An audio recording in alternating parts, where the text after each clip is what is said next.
jërë ngeen jëf mbokk téléspectateur yu télévision Futur Média dal leen ak jàmm ci xibaaru marax yi li ci gën a fës te ñu nam ko jukki dina bokk ci fukk ak juróom yu membre yu ñoo lànk ñoo bañ nga xam ne nag ni ki tey ji si suba lañ leen bàyyi ñu noyyi ngelaw lu feex ñi nga xam ne itam ñoom ñoo di boobule collectif yooyu nañ yàbbi ci wàll wi ki nga xam ne moom moo di Babacar Ba bu Forum Justiciable ak Thierno Bocoum bu président mouvement Agir itam daal nañuy wax ci wàllu woowee ñoom nag li ñu xamle moom moo di ñàkkub démocratie la ñu nemmeeku ci mim réew SAES nag daal dinay addu ci rek lépp lu soxal wàllu kaaraange yi ñi nga xam ne ñoom ñoo séq wàllu njàng mi ak njàngale mi ginnaaw nag ab rek coow bu mu doxe ci diggante ab professeur bu mathématique foofee ca Bukot nekk ca Jembereng ak benn élève nañu wax itam ci rek frais yu Yoff yi nag jamono yi di joxoñ baaraamu tuuma yenn ci ay nit yoo xamante ni rek jàpp nañ ne ñoom ñooy saaxee seen i ay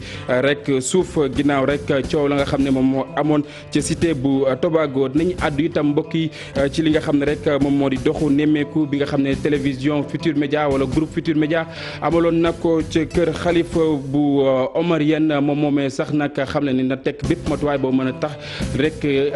li nga xam ne moom moo di ziar ba ñu fay amal ci ñaar fukki fan ak ñett jàpp ñaar fukki fan ak juróom-ñeent daal di jaar yoon mbokk yi lii dee di ponk yi bu ngeen taaxee lu tuuti ñu daal di faram fàccee.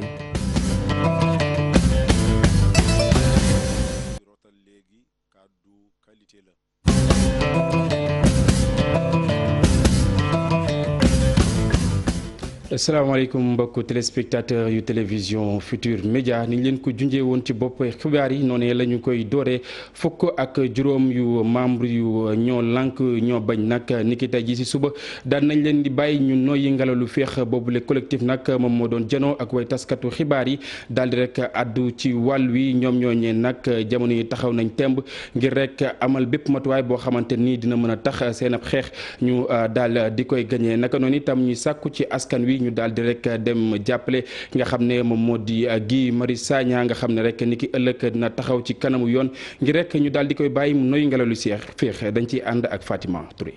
gannaaw bañ leen jàppee ci samedi bi daat leen di bàyyi tey ci suba ñi nga xam ne nag ñoo bokk ci collectif ñoo lank ñoo bañ di ñaaw rek anam bi nga xam ni lañu daal di traité seen camarades yi nga xam ni sax jàppoon nañ leen. tey nag ñoom dañoo jàpp ni rek ñi nga xam ni ñoo di policiers yi dañ leen a instrumentaliser. ñu ne nag instrumentaliser ak utiliser police di ko xeexee te seen doole askan wi yëpp la loolu baaxut ci suñu police baaxut ci askan bi. collectif non lànk nag du ko nangu. suñu avocat yi ñi ngi jël lépp loo xam ne ñi ngi utiliser police pour di ko teg ci suñu kaw danañ dem chambre d'accusation layoo ko ak policiers yi ko def. loolee sax waral ñi nga xam ne nag ñoo bokk ci collectif ñoo lank ñoo bañ ñoom nag di xamal ni rek duñu dellu ginnaaw benn yoon ñoom sax nee nañu li nga xam ne nag mooy seen stratégie bu bees bi nga xam ni moo di sensibiliser population bi duñ ci jóg benn yoon. beneen tontu bi mooy comme flyers la ñuy bañ danañ am flyers fépp comme que bañ nañ ko nag ba jàpp ci fukk ak juróom si ñun danañ leen may flyers fépp. muy tàmbali àllarba bii di ñëw. Guy Marius Sagna ak ñi mu àndal seeni avocat nar a taxaw ci chambre d'accusation bu tribunal bu Ndakaaru suba collectif ñoo lank nag di woo Sénégalais yépp ñu daal leen di dem jàppale ci. suba incha allah buñ ci yeggee suñu naataango Guy Marius Sagna dafa war a dem avocat yi dañ ko war a dem layal ci chambre d'accusation pour mu jot ci boppam. Ousmane Sarr ak Fallou Galass Seck. loolu nag dañu ne Sénégalais yi. ku ko mënit nga dox ba foofu. ñëw teew rek pour dooleel leen. ñu daal di am seen benn agenda ñu daal di koy taxawal bu mu dëgër daal di ëmb rek seeni manifestation yi nga xam ne nag namm nañ ko amal ñoom sax di xamale ni rek ci weeru février bi ñu dëkkmal ñoom nag dinañ amaat beneen marche bu nga xam ne dinañ ko def ci Sénégal wërngal këpp waaye tamit ci diaspora bi. jërëjëf Fatima Touré wàllu woowee sax nag la ñuy desandi boobaak léegi ki nga xam ne moom moo di Babacar Ba bu Forum bu Justiciable nag ak Thierno Bocoum yéen nañ yàbbi ci wàllu woowee ñoom ñooñee nag li ñu xamle moom moo di ñàkkub démocratie la ñu nemmeeku ci mim réew waaye tam saltel li nga xam ne rek moom moo di nataalu réew mu Sénégal dañ ci ànd ak Maguette Soare Diallo ak Pape Sangoné Mbaye ñu bàyyi leen ginnaaw bi ñu amee ñaari fan ci kaso bi fukk ak juróom membre bu collectif citoyen ñoo lànk yi ñu tegoon loxo société civile bi ak ku jëkk politique bi ñu ngi koy ñaawlu bu baax lu ni mel ñu tuddee ko recul démocratique. parce que aussi pour nga mën a arrêter nit koo xam ni dafa jug pour wax sañ-sañam il faudrait que peut-être mu def li ñuy wax trouble à l'ordre public donc le fait de distribuer des flyers gisuma benn yoon boo xam ni loolu mun na causer un trouble à l'ordre public alors donc mu nekk arrestation boo xam ni dañ koy mettilu mu nekk arrestation boo xam ni wax dëgg yàlla reposé wul ci benn soubassement juridique. yaakaar ne réew mën nga bañ lu ne ba mu des loolu te ay population yoo xamante ne dañu responsable jóg ne d'accorduñu ci lii. waaye anam bii lañ ko bëgg a exprimer muy anam bu pacifique dama jàpp ne nguur bu ne daf ko war a tàccu dafa war a féliciter wu ci loolu waaye suñ demee ba loolu sax mënatul nekk ci réew mu mel ni Sénégal dama jàpp ne la lu jaaduwul la. lu ni mel tax tamit waa forum des justiciables ñëwaat ci diggante yu metti yi ñu gis ak manifestants yi. jàpp ni police également dafa war a xool ci anam yi nga xamee ni tey noonu la ñuy arrêter nit ñi. parce que encore une fois de plus boo xoolee image yu ñu jot a am ñoom waa ñoo lànk ñoo bañ dañ ko def ba dañu regroupé wu en groupe de 2 personnes rien que pour bañ a causer lu ñuy wax un trouble à l'ordre public donc ñu jàpp leen ci anam boobu du ñu def leen lu dul di ko mettulu di ko naqarlu mais également ñuy ñaan ñu bàyyi leen parce que aussi dañu nekk ci état de droit. arrestation yooyu tax na baat yu bëri jóg question état de droit ak liberté d'expression ñu indiwaat ko ñi di yëngu ci wàllum politique ñoom ñëpp seen kàddu benn la faaw rek ñu jox cër principe démocratique yi pour ab Sénégal bu am jàmm. pour ab Sénégal bu am jàmm ci waxu politique la ñuy desandi ba tey comité de pilotage bu dialogue national bi nag mu mel ni ay coow daal nay am ci boobu wàllu moo xam wàllu per diem yi nga xam ne rek jagleel nañ ko ñi nga xam ne ñoom ñoo bokk ci boobule comité lu mu ci mënti am ki nga xam ne moom moo di Babacar Ba bu forum bu justiciable nag daal nay addu ci wàll wi li mu xamle moom moo di loolee doonul leen soxal ñi nga xam ne tey ñoom ñooy jóge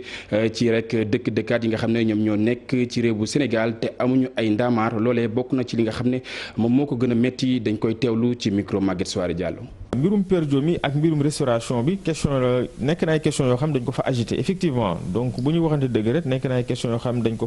fa agité mais aussi sans dépense nit ñi man boog personnellement mbirum per diem mi man dérangé wu ma parce que man dama jàpp ni su ma jógee di liggéeyal sama réew donc am na yenn yoo xam ni mën naa ko bañ a laaj. maintenant nag c'est vrai que ci biir dialogue bi am na ñoo xam ni ci région yi la ñuy jógee xamoo ndax seen poche attan na ko am na ñoo xam ne également ci banlieue bi la ñuy jógee xamoo ndax seen poche transport attan na ko parce que. nekkul ñi ñëw ci dialogue bi ñëpp véhiculé am na ñoo xam ne am nañu oto am na ñoo xam ne amuñu oto ñooñu aussi bu dee état bi mën na leen jël en charge def de telle sorte que ñu mën leen faciliter seen déplacement loolu aussi lu am solo la mais également ak ñi nga xam ne aussi dañ fay yendu xëy na tamit mbirum restauration bi dina baax également ñu bàyyi leen xel. ñu wax ba tey ci langue politique bi manko taxawu sunu APR loolee nag di ab kuréel boo xamante ni mi ngi nekk ci biir APR ki ka taxawal di Moustapha Diakhaté li mu bëgg du dara lu dul gën a ñoŋal bile parti ndax li mu jàpp rek moom moo di am na yenn ci ay rek rëq-rëq yoo xamante ni am na ci wàll wi ba tax rek mu daal di koy taxawal mbokk yi ñu fàttali rek nga xam ne moom moo di Moustapha Diakhaté bu yàggul dara rek tekki nañ ay ndombal tànkam ku def lu ni mel di rek njiitum réew mi ginnaaw bu mu àddoo rek ci li nga xam ne moom moo di ñetteelu mandat bu président de la République. ñu wax ci leneen mu soxal wàllu njàng mi ak njàngale mi mu mel ni xiiroo ngaayoo ci diggante SAES ak direction bu rek CESTI ñi nga xam ne nag ñoom ñoo di enseignants yi nag jamono yi taxawal nañ ñetti fan yoo xamante ni dinañ ko amal ab débrayage ki nga xam ne moom moo di Mouminina Camara ak ñoñam nag li ñu bëgg moom moo di rek ay leeral ci juróom fukk ak ñaari attestation yi nga xam ne jox nañ ko étudiant yu béninois yi dañuy teewlu ki nga xam ne moom moo di directrice bi ci ki nga xam ci micro Aminata Mbaare Sow. moonte nee nañu tey ji ci suba jàng amul ci daara jile waaye bañ fa egsee fekk nañu ay étudiants di def benn cours bu ñuy woowee déontologie. 8h ba 10h jàngalekat ñiy jàngale professionnel xam nga ne fii ñaari fànn la ñi ngay def enseignement professionnel ak ñi def enseignement généraux la ma seetlu moom mooy 8h ba 10h enseignants professionnels yi ñoom def nañu seeni cours léegi nag 10h ba léegi damay xaar tuuti soo génnee ci bureau bi ma dem vérifier xool lu xew. fii di CESTI syndicat autonome des enseignants du supérieur ne ba léegi dafa am jafe-jafe ñoom mënuñu xam lu waral direction bi daal di joxe 52 attestations ay étudiants béninois. dañuy joxe lijaasa yooyu dëppoowul donc ak texte yi régir CESTI ni mu ko waxee dëppoowul ak texte li ñuy wax loolu moo tax ñu naan comme que affaire bi jaarul yoon. dañoo lu ñuy ñaan mooy ñu annuler attestation yi ba pare jox comité pédagogique CESTI gëddëm. directrice bu CESTI feelu leen ne fi mu toll nii pare na ngir ñu amal ab audit financier su ko defee lépp leer. la ma bëgg a rappeler rek mooy formation bi mu ngi tàmbali 2015 7 mois formation yi dama fekk ñu dérouler ko ba pare sama prédécesseur moo ko dérouler man 2 mois laa ci def. ci ñetti module d'enseignement yi desoon bi ñu waxee waxu koppar ji ma ne ko léegi man mii sama bopp dama bëgg yëf yi leer parce que damaa ñëw fekk finance yi ma daal di bind autorité bi ne nañ ñu yónnee commission d'audit interne. lu mu ci mën a doon section SAES bu CESTI nee na mu ngi xaar bataaxal bi nga xam ne bind na ko autorité yi compétente. jot nañ yónnee recteur bataaxal nekkoon nag attention. il faut ñu seetu donc wàllum formation journaliste béninois 10 octobre ñu naata ko beneen bataaxal pour ne ko ba léegi ñoo ngi xaar ñu seetu wàllum formation béninois moom sax jot na yónnee bataaxal coordonnateur SAES ne ko jox na dogal DAP la direction des affaires pédagogiques comme ça ñu seetu mais ba léegi kenn déggu ci kenn waxu ci dara. mu mel ni coow bi jeexagul diggante direction bu CESTI ak yenn jàngalekat yi bokk ci SAES ñoom ba léegi ñu jàpp ne attestation yooyu ñu jox étudiant béninois jaarale wuñ ko ci yoon. ñu di ko jaajëfal bu baax a baax moom Aminata Mbaara Sow nga xam ne moom moo ñu doon tënkal loolee dañuy des ba tey ci lu soxal wàllu njàng mi ak njàngale mi nag SAEMS nag moom mooy artu jëriñ ji nga xam ne moom lañ dénk wàll wi mu daal di bàyyi xel bu baax a baax ci li nga xam ne moom moo di kaaraange yi ñi nga xam ne ñoom ñooy di jàngale ginnaaw nag coow li nga xam ne judd na ci professeur bu mathématique ak ki nga xam ne rek moom moo di élève am foofee ca Bukut nekk ca Jembereng dañuy teewlu ki nga xam ne moom moo di secrétaire général bu SAEMS ci Kicoor di wuyoo ci turu Mame Daour Dabo ci micro Boubacar Diassi ak Lamine Mbandiaw. waaw ñu ngi naqaru ba fu mu toll li nga xam ne moo xew fële Jembereng Bukot muy kenn ci ñun di professeur ñu fekk ko këram ñu daal di koy agressé te loolu jugewul ci dara lu dul lu amoon école problème mu indiscipline. moom mi nga xam ne moom la ñu jox autorité mu yorool classe boobu mu gis ne xale bi sooy bon solul tëneem dafa jëlool caption mu sol ko mu daal di koy tere jël caption bi ñu fekk ko këram. xale bi am ñu mu àndal ñu daal di koy agressé ba gaañ ko ci bët bi. ki nga xam ne moom la yëf yi dal moom porté na plainte te loolu yoonam la. dañuy ñaan ñi nga xam ne ñoom ñoo yor justice bi. fii ci Ziguinchor ñu def ñoom la ñu war a def ñoom xam nañ ko def ndax déjà boo xoolee sa violation de domicile da cee am. jàngalekat kaaraangeem mooy protection ci loxo ministre bi la nekk ndax mënuñu comprendre jàngalekat dem école jël décision boo xam ne école la am mu dem këram ñu fekk këram di koy toroxal ba di koy gaañ donc boo xoolee foofu noonu donc am na la ci am loo xam ne bu ñu bàyyee mu jàll ëllëg mën na jur leneen parce que bu boobaa benn jàngalekat. du détifeeti xale yi parce que xale yi ay xale lañ dañoo nekk ak ñun ñu leen di jàngal di leen yar donc yar googu noonu su boobaa jàngalekat yi balaa ñu koy defaat dinañ ko xoolaat. ci coow loolee la ñuy desandi ba tey coow loolee daal nay tax ñu daal di samp ab laaj ci diggante ñi nga xam ne ñoom ñoo di jàngale ak itam élèves yi ana lan moo tax seeni ay diggante rataxul lool saa su nekk ñu si nemmeeku ay jàppal bàyyi loolee tax na suñu ay ndaw ki nga xam ne moom moo di Aïssatou Paye ak Jaafara Ba doxantu woon ca école bu Xaadimul Rasul. li nag mooy rapport bi nga xamante ne bokk na ci plainte bi Henri Bernard Coly déposé bi nga xamante ne gaañ nañu ko ci bëtam bi jeudi fukki fan ak juróom-benn ci weeru janvier 2020. Ali Ndiaye daf ma sox bi ma laalee ci kanam ma daal di fayu ñu jàppante ma jekku ko ci noonu sama élève bi naan Bodian ñu koy dàkkantalee Elton moom sax deful dara dañu doon seetaan ci noonu la ñëw yëm ñoo àtte après nag ci laa xool sama bët bi ne waa ji laal na ko muy bëtu càmmoñ bi. ñu seetlu ne diggante élève ak enseignant relation yi day dem di gën a dégradé wu li ko waral nag bëri na. léegi élèves yi respecté wuñu seen prof yi. dañoo yëg seen bopp pour ñoom daal seen prof yi tamit seen morom lañ genre yooyu peut-être tam mënuñu leen lu tax ñu leen di respecté peut-être tam ñoom dañoo yëg seen bopp léegi élèves yi. foog na ñoom léegi ay mag leen genre yooyu bëgguñu ko leen diriger et tout. am na yenn yoo xam ne moom warul dox sax ci diggante élève ak enseignant